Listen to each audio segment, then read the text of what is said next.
Hello കൂട്ടുകാരെ, നിങ്ങളിത് കാണുന്നുണ്ടോ? കണ്ടോ? ഇത് സ്റ്റാർ ഫ്രൂട്ട്. ഇത് കാണുമ്പോൾ നിങ്ങൾക്ക് എല്ലാവർക്കും മനസ്സിലാവും ഇതെന്താണെന്നല്ലേ. ഇത് കണ്ടോ, ഇത് നല്ല പഴുത്തു തുടങ്ങിയത്. ഇത് കണ്ടോ, സ്റ്റാർ ഫ്രൂട്ട് എന്ന് പറയണതിൻ്റെ ആ ഒരു എന്തൊരു മാജിക് എന്ന് നോക്കി. കണ്ടോ, സ്റ്റാർ തന്നെയാണ് നമ്മൾ കട്ട് ചെയ്തിരിക്കുന്നത്. ഇതിൻ്റെ ചെറിയൊരു നല്ല പഴുപ്പല്ലാത്ത നോക്കിയാണ് ഇതെടുത്ത് വെച്ചിരിക്കുന്നത്. ഈ സ്റ്റാർ ഫ്രൂട്ട് നമുക്ക് ഒത്തിരി ഉപയോഗങ്ങളുണ്ട്. നമുക്കിതിനെ പഴുപ്പിച്ച് കഴിക്കാം, ഉപ്പും മുളക് പൊടിയും ഒക്കെ ഇട്ട് നമ്മളെ മാങ്ങ കഴിക്കും പോലെ കഴിക്കാം. പിന്നെ നമുക്ക് ഒരു വെള്ളരിക്കയും കൂടെ ഇട്ട് ഒരു തേങ്ങ അരച്ചൊരു ഒഴിച്ചുകൂട്ടാൻ പോലെ ഒരു കറി ഉണ്ടാക്കി കഴിക്കാം. അങ്ങനെ ഇത് ഒരുപാട് ഉപയോഗങ്ങൾക്കുള്ളതാണ്. നല്ല ഔഷധ ഗുണമുള്ളതും ആണിത്. അപ്പോൾ ഇന്നിപ്പോൾ നമുക്ക് ഇങ്ങനെ കട്ട് ചെയ്ത് വെച്ചിരിക്കുന്ന ഇതിനെ ഉപ്പിലിട്ട് വയ്ക്കുന്നത് എങ്ങനെയാണെന്ന് നമുക്ക് കാണിച്ചു തരാം കേട്ടോ. ഉപ്പിലിട്ട് വയ്ക്കുന്നത് കാണിച്ചു തരാം. കണ്ടോ, ഇതെനിക്ക് എന്നിട്ടും നിങ്ങൾ ഒന്നുകൂടി പറയാൻ തോന്നുന്നു. നോക്ക്, സ്റ്റാറിൻ്റെ ഒരു അമേസിങ് അല്ലേ. അപ്പോൾ നമുക്ക് ഉപ്പിലിടേണ്ട എങ്ങനെയാണെന്ന് നോക്കിയിട്ട് വരാം. അതിലൊരു കുഞ്ഞനുണ്ടായിരുന്നു കേട്ടോ, അത് കട്ട് ചെയ്തപ്പോൾ എന്താ ഈ കളറാണേ.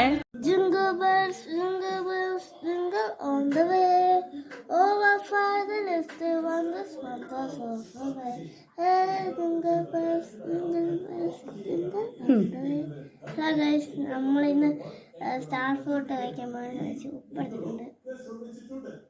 നിങ്ങൾക്ക് വേണമെങ്കിൽ ഉപ്പിട്ടാൽ മതി കേട്ടോ.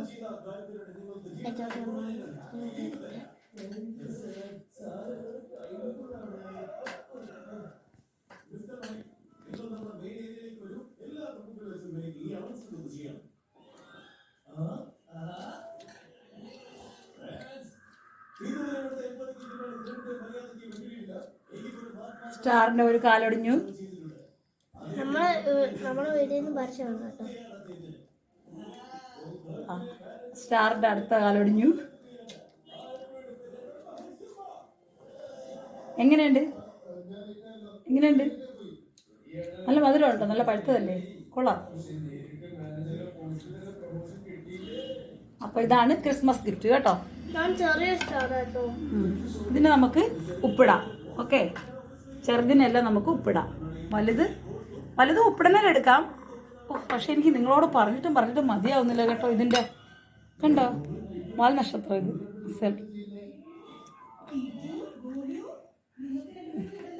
വിത്തോണോ കൊടുത്തിക്കാ. ഉപ്പിലിടുന്നത് എങ്ങനെയാണെന്ന് കാണിച്ചു തരാം. നല്ല മധുരമുണ്ട് കേട്ടോ. വലുത്, ചെറുതിന് ഇച്ചിരി പുളിയുണ്ട്.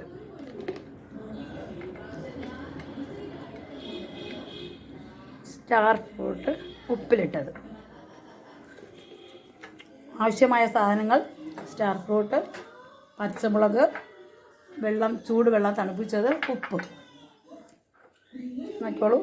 ആദ്യം സ്റ്റാർ ഫ്രൂട്ട് കുപ്പിക്കകത്ത് വറക്കിയിട്ടു. ഉപ്പ്, പച്ചമുളക്, ചൂടുവെള്ളം തണുപ്പിച്ചത്.